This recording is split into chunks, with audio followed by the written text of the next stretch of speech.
Hello students, कैसे हैं आप सभी। एक बार पुनः मेरी कक्षा में आप सभी का स्वागत है। मैं हिंदी व्याख्याता रेणुबाला चौहान। अर्थालंकार के अंतर्गत आज हम समासोक्ति अलंकार के बारे में पढ़ेंगे और उदाहरणों के द्वारा इसे समझने का प्रयास करेंगे। जैसे कि स्क्रीन पर दिख रहा है, मैंने समासोक्ति अलंकार की परिभाषा यहाँ पर लिख रखी है कि समासोक्ति अलंकार प्रस्तुत के वर्णन में समान अर्थ सूचक विशेषणों के द्वारा अप्रस्तुत का बोध कराया जाए, वहां समासोक्ति अलंकार होता है। यानी कि समासोक्ति में प्रयुक्त शब्दों से प्रस्तुत अर्थ के साथ साथ एक अप्रस्तुत अर्थ भी सूचित होता है, जो यद्यपि प्रसंग का विषय तो नहीं होता है, किंतु फिर भी सभी का ध्यान आकर्षित करता है। प्रस्तुत अर्थ क्या होता है और अप्रस्तुत अर्थ क्या होता है, इसके बारे में मैंने आपको पिछले वीडियो अन्योक्ति अलंकार में बताया था कि प्रस्तुत अर्थ क्या होता है और अप्रस्तुत अर्थ क्या होता है। प्रस्तुत अर्थ जो कि प्रसंग का विषय होता है, अभिष्ट अर्थ होता है, जिसके बारे में कवि कहना चाहता है, वो होता है प्रस्तुत अर्थ। और अप्रस्तुत अर्थ जो वो होता है जहाँ पर एक और अन्य अर्थ निकलता है, वो होता है अप्रस्तुत अर्थ।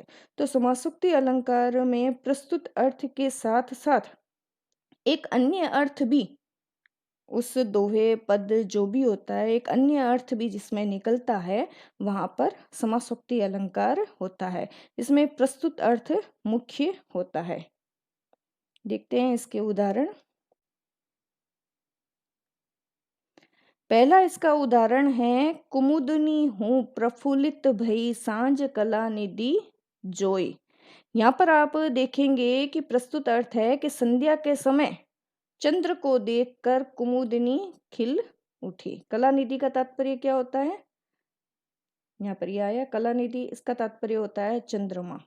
और जो कुमुदनी होती है वो संध्या के समय चंद्रमा को देखकर वो खिल उठती है, ये कहना चाहता है कवि। प्रस्तुत अर्थ है, किंतु इस प्रस्तुत अर्थ के साथ साथ एक अप्रस्तुत अर्थ भी निकल रहा है कि संध्या के समय कलाओं के निधि प्रियतम को देखकर नायिका जो होती है वो प्रसन्न हो जाती है। यहाँ पर देखिए, ये इसका एक अन्य अर्थ भी निकल रहा है कि संध्या के समय कलाओं के निधि प्रियतम को देखकर नायिका प्रसन्न हो गई। अभिष्ट अर्थ तो इसका क्या है, कवि किसके बारे में कहना चाहता है, कवि संध्या के समय चंद्रमा को देखकर कुमुदनी खिल उठी, यही कहना चाहता है। किंतु इसका एक अन्य अर्थ भी निकल रहा है कि संध्या के समय कलाओं के निधि प्रियतम को देखकर नायिका प्रसन्न हुई।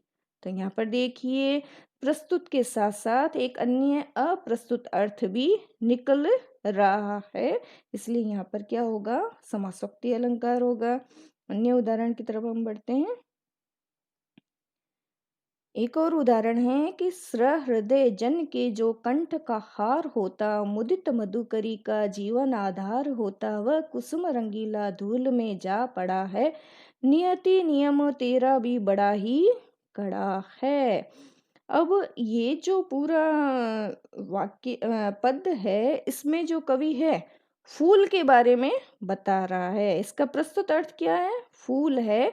कसरत जन के जो कंठ का हार होता, फूलों के बारे में बताया जा रहा है कि फूलों की जिस तरह से लोग माला बनाकर पहनते हैं, फूलों पर जिस तरह से भंवरे हैं जो मंडराते हैं, उसका रस पीते हैं, वो उनके जीवन का आधार होता है। वही कुसुम, कुसुम यानी फूल क्या है, आज टूट कर गिरा हुआ है, नियति नियम तेरा भी बड़ा है।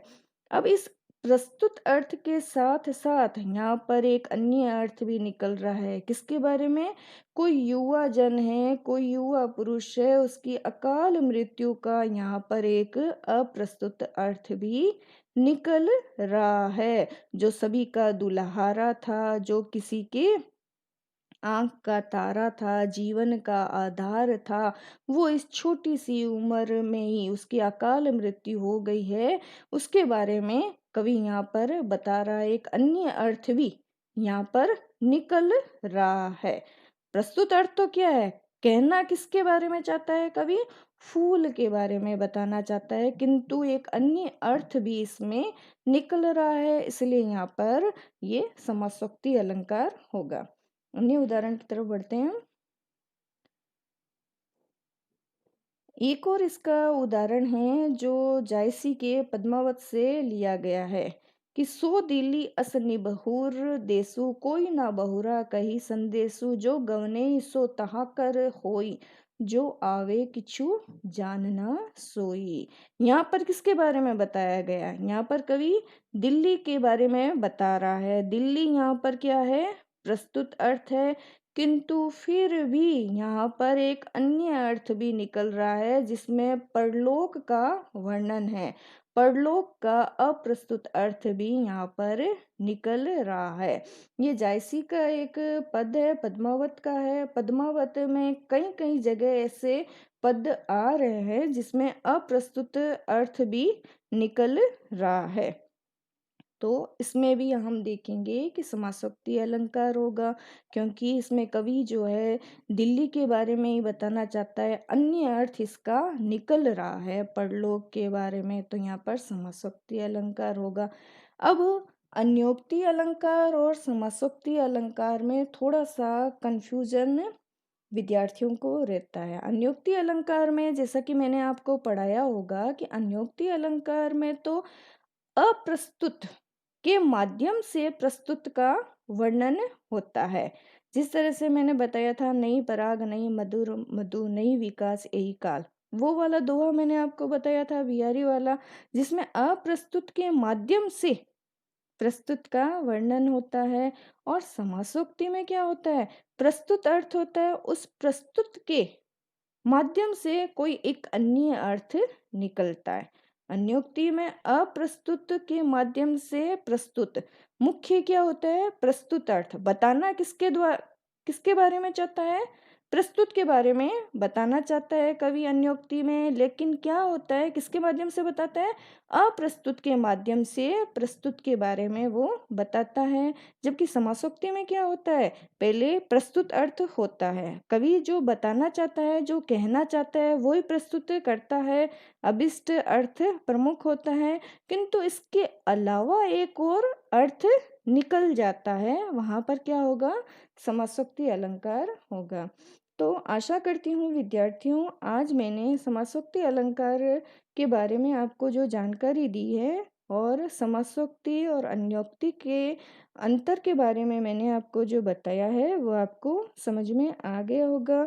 मेरा ये वीडियो यदि आपको पसंद आता है तो इसे लाइक, शेयर और सब्सक्राइब करना ना भूलें। धन्यवाद।